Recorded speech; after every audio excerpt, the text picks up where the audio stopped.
I know our time today is brief and you must get back, so allow me to share one clear message.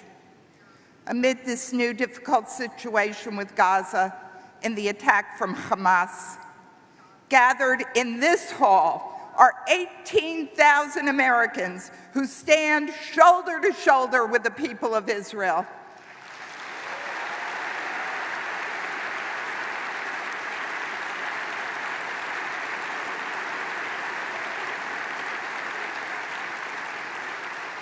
We are more resolute and determined than ever to ensure that America will now and forever stand by Israel's side. I thank you for your leadership and for your friendship, and it is my honor to welcome you to the Policy Conference. Ladies and gentlemen, the Prime Minister of the State of Israel, Benjamin Netanyahu.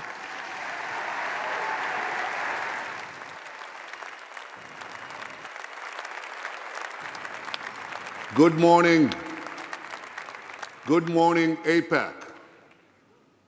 Unfortunately, I'm not able to be with you in person because I returned to deal with the Israel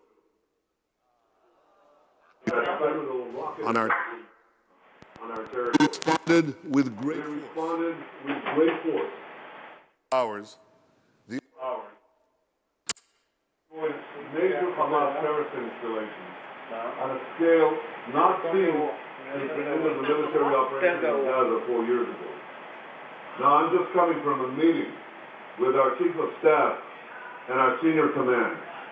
And I can tell you, we are prepared to do a lot more. We will do what is necessary to defend our people and to defend our states. In the midst of these events, I wanted to speak to you today and say 2 words. Thank you. Thank you, Aipaq.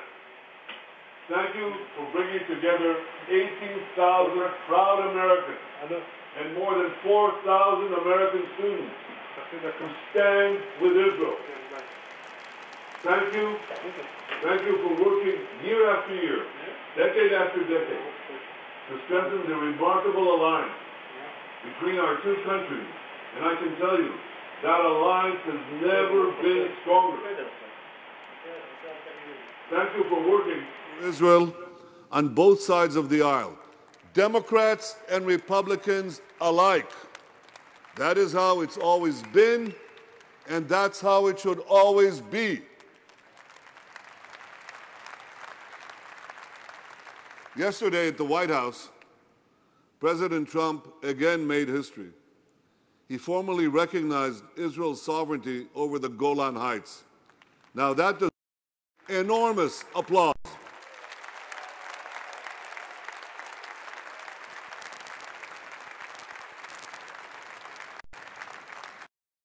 The Golan Heights is indispensable for our defense. It's part of our history. When you put a shovel in the ground there, what you discover are the ruins of ancient synagogues. Jews lived there for thousands of years, and the people of Israel have come back to the Golan. Israel holds the high ground, and we shall never, ever give it up.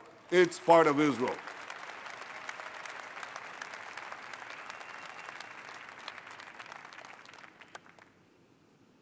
So on behalf of all the people of Israel, thank you, President Trump, and thank you for all the historic decisions you have made.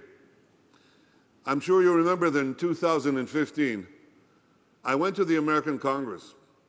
I spoke out against the disastrous nuclear deal with Iran. In 2018, President Trump walked out of that bad deal. He restored American sanctions against the genocidal regime in Tehran that vows to destroy the one and only Jewish state. He recognized Jerusalem as Israel's capital. He moved the American embassy there. He put a great ambassador there, Ambassador David Friedman. You just heard him. And with Ambassador Ron Dermer, Israel and the United States have two of the greatest ambassadors on earth. Thank you, ambassadors. Thank you, President Trump.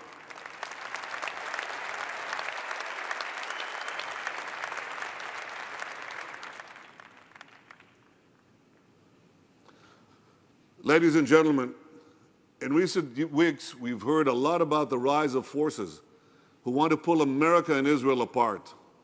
So I can tell you one thing. They will fail. They will fail. Shared values are too deep. Our shared interests too strong. Our shared destiny too intertwined. But having said that, I will also tell you, we must never take anything for granted. Those who seek to defame this great organization, AIPAC, those who seek to undermine America for Israel, they must be confronted. Despite what they claim, they do not merely criticize the policies of Israel's government. That happens every 5 minutes. They do something else. They spew venom that has long been directed at the Jewish people. Again, the Jews are cast as a force for evil. Again, the Jews are charged with disloyalty. Again, the Jews are said to have too much influence, too much power, too much money. Ladies and gentlemen, you know what the best way to respond to this kind of hatred is?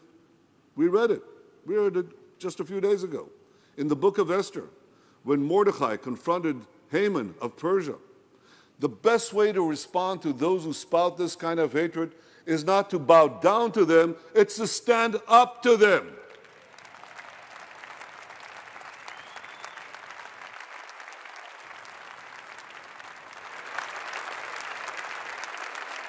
So, to all the anti-Semites out there, whether they live in modern Persia, in the palaces of Tehran, or the bunkers of Beirut, whether they march through the streets of Charlottesville or murder worshippers in a synagogue, face their hatred in Britain or Europe or the United States. The Jewish people do not. We stand up, we fight, and we win.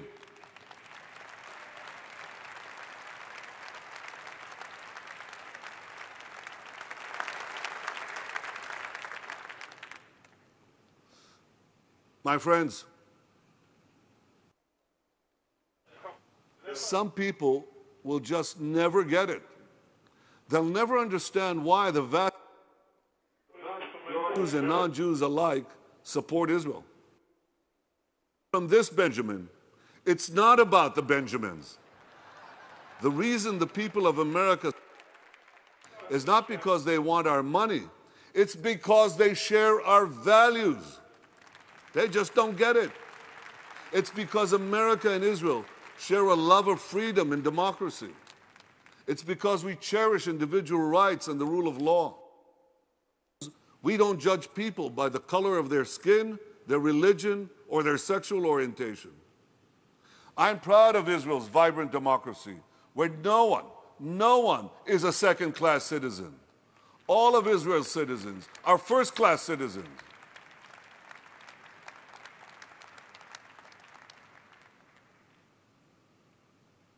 All of Israel's citizens, whether Jew or Arab, Muslim, Christian, or Jews, have exactly the same individual rights. We vote. We study in the same university. And we are also treated in the same hospital. Now, Israel is also the one and only country on earth in which the Jewish people exercise. And that right is expressed in the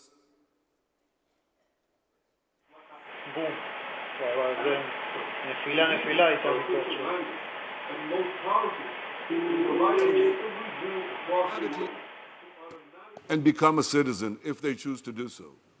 It is these features of existence that the nation-state bill is historic constitutional law. And contrary to the false attacks and allegations, it did not denigrate which remains sacred and equal for all our citizens. And that way, Israel will always be a democracy, just as Israel will always be the Jewish state, a place where all,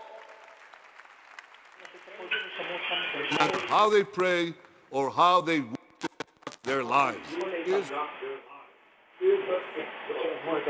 all Jews. That is why we also democratic Jewish state of Israel. We, gentlemen, the Jewish state that Herzl envisioned, the Jewish state that Ben-Gurion proclaimed, is the same Jewish state whose future I am working to secure. I hope the people of Israel continue to allow me to lead them for many years to come. And I'm as confident as ever that as Israel takes its rightful place among the nations, you will be there by our side. You've always been there by our side.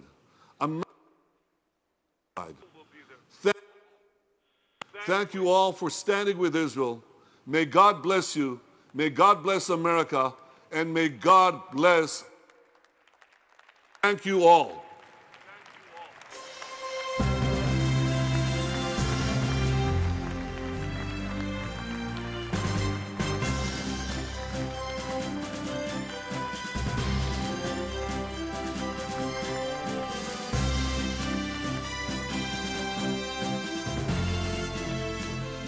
Please welcome Senate Majority Leader Mitch McConnell.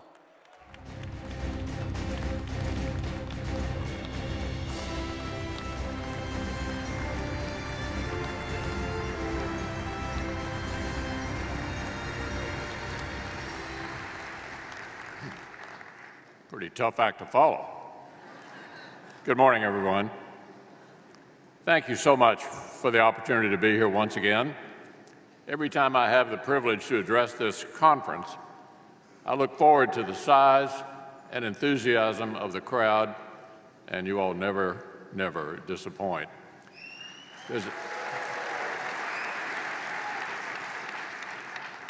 That's a testament to dedicated leadership.